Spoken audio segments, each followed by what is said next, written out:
Hi friends, welcome back to my channel.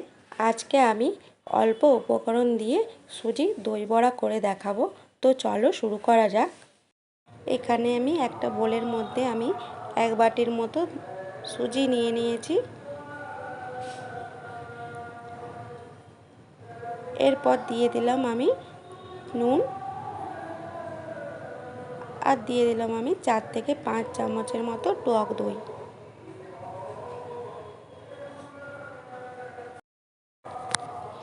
এরপর আমি দিয়ে দিলাম জল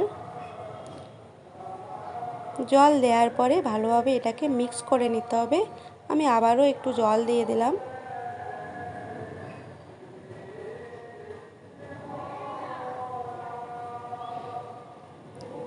দেখো, এটাকে আমি ভালো করে মিক্স করে নিচ্ছি।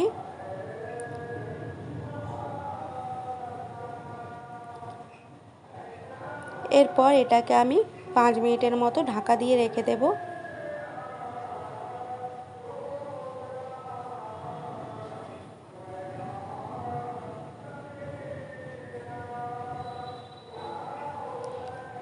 দেখো, এটা আমার 5 মিনিট হয়ে গেছে। এরপর আমি উপর থেকে দিয়ে দিলাম বেকিং সোডা।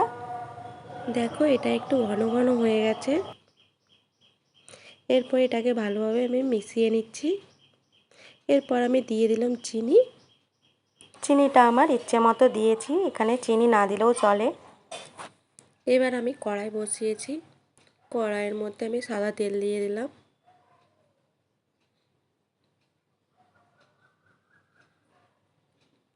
তেলটা দেখো গরম হয়ে গেছে। এরপর আমি বড়াগুলোকে ভেজে নেব।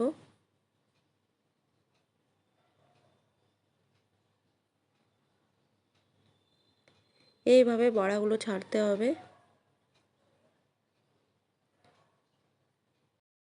আমি গ্যাসটাকে মিডিয়াম ফ্লেমে রেখেছি। আর 4 থেকে 5 মিনিট টাইম লাগবে বড়াগুলো ভাজা করতে। এইভাবে লাল লাল করে বড়াগুলো ভেজে নিতে হবে।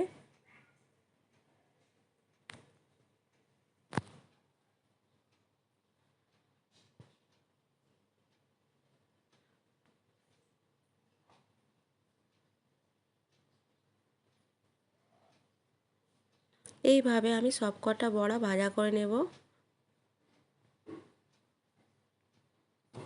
এইভাবে আমি সবকটা বড়া ভাজা করে নেব।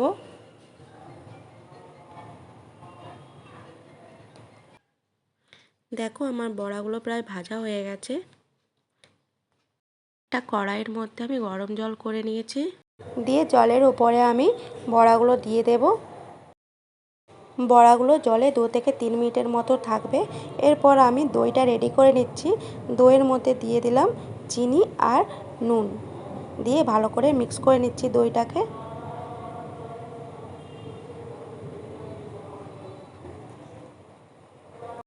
দেখো, আমার 2 থেকে 3 মিনিট হয়ে গেছে। এরপর আমি জল থেকে বড়াগুলো তুলে নিচ্ছি। আর এখানে আমি তেঁতুলের পাল্পটা রেডি করে রেখেছি।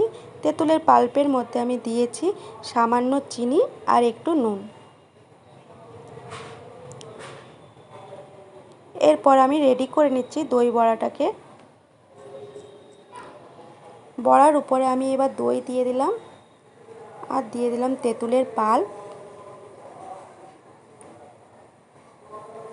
এরপর দিয়ে দিলাম আমি ঝুড়ি। দেখো, আজকে আমার দই বড়া প্রায় কমপ্লিট হয়ে গেছে। আজকে আমার দই বড়া কেমন লাগলো সবাই কমেন্ট করে জানিও। আর যদি ভালো লেগে থাকে লাইক, কমেন্ট আর সাবস্ক্রাইব করে দিও।